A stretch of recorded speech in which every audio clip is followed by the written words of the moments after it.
Alors, on a tous déjà eu envie de préparer un plat incroyable, un de ceux qui embaument toute la maison et impressionnent tout le monde. Eh bien, aujourd'hui, on va décrypter ensemble la recette de l'authentique ougda yéménite. Et le plus génial dans tout ça, ce guide est vraiment pensé pour les grands débutants en cuisine. Franchement, vous allez voir, maîtriser ce grand classique, c'est beaucoup plus simple qu'il n'y paraît. Lorsque l'arôme du gui se mêle au cumin et aux tomates frémissantes, rien que d'y penser, ça met l'eau à la bouche, non?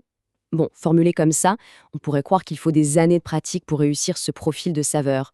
Mais en réalité, pas du tout. Obtenir ce goût si profond et traditionnel repose sur quelques étapes super logiques et à la portée de n'importe qui. Pour rendre ça hyper digeste, on a divisé la préparation en 6 petites étapes.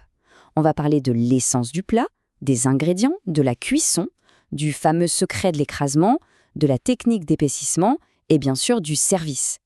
Bref, c'est une méthode infaillible pour réussir à tous les coups.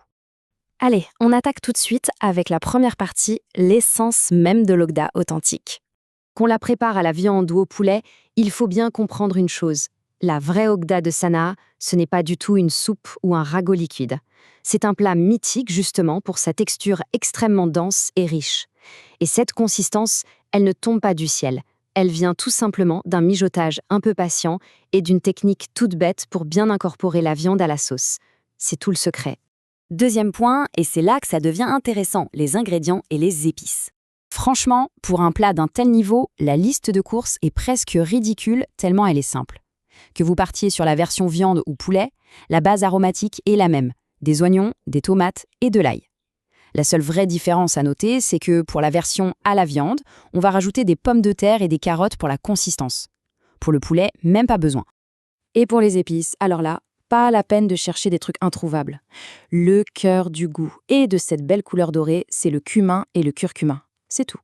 Quelques pincées de ces classiques du placard et vous avez fait le plus gros du travail pour parfumer votre plat.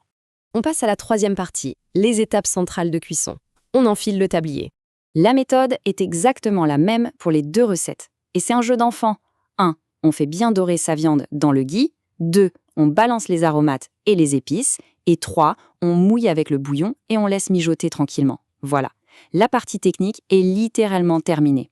Le reste, c'est juste le feu qui s'en charge. Petite astuce très importante si vous avez choisi de faire la viande de bœuf ou d'agneau. Comme c'est un peu plus long à cuire que le poulet, attendez 45 minutes, voire une petite heure de mijotage avant d'ajouter vos pommes de terre et vos carottes. Sinon, vos légumes vont se transformer en purée avant même que la viande ne soit tendre. C'est juste une question de timing. Et nous voici à l'étape 4, le vrai secret de la recette. C'est là qu'on passe d'un simple plat en sauce à une véritable ogda. En arabe, ça s'appelle al-hars. En gros, une fois que la viande est hyper tendre, on la sort, on enlève tous les os et on l'écrase pour la réduire en fibres ultra douces. C'est ce petit effort qui va permettre à la viande de boire littéralement toute la sauce aux tomates et aux épices. En pratique, c'est super satisfaisant à faire. On désosse, on remet la chair dans la marmite et on l'écrase avec une grosse cuillère en bois ou un pilon. D'ailleurs, le secret des pros ici, c'est de ne pas en faire une bouillie totale. Laissez quelques petits morceaux intacts. Ça donne une texture fantastique en bouche au moment de la dégustation.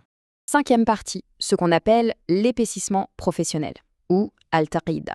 Gardez bien ce chiffre en tête, 20, comme 20 minutes. C'est le temps qu'il va falloir consacrer à cette étape cruciale de finition.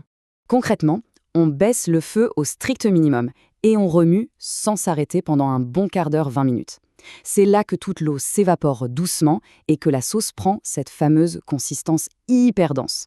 Franchement, ça prouve bien que la cuisine, c'est souvent juste une question de patience plutôt que de gestes techniques compliqués. Pas vrai? Et enfin, la 6e et dernière étape, les petites touches finales avant de passer à table. Votre ogda est bien épaisse? Parfait. Juste avant d'éteindre, on ajoute une petite cuillère de ghee et on saupoudre un peu de cumin par-dessus. Et là, attention, c'est le détail qui tue. On ferme le couvercle bien fort et on laisse reposer 5 minutes. Ça va littéralement emprisonner tous les arômes à l'intérieur des fibres de la viande. Pour le service, on amène ça brûlant, fumant, directement sur la table. L'idéal, c'est de l'accompagner de pain bien chaud comme le malawa ou un pain tandoori pour saucer. Un petit riz basmati fera aussi l'affaire, sans oublier la sauce sahawik bien relevée sur le côté. Et voilà, un repas digne d'un grand restaurant traditionnel, mais fait par vous dans votre cuisine. Alors, ça fait réfléchir, non? C'est quand même incroyable de se dire qu'une technique aussi basique que le fait d'écraser de la viande avec une cuillère en bois suffit à connecter un débutant d'aujourd'hui à des siècles de tradition culinaire. Finalement, faire vivre l'héritage yéménite chez soi, ça demande juste des ingrédients tout simples et un tout petit peu de patience. La question maintenant, c'est quand est-ce que vous vous lancez ?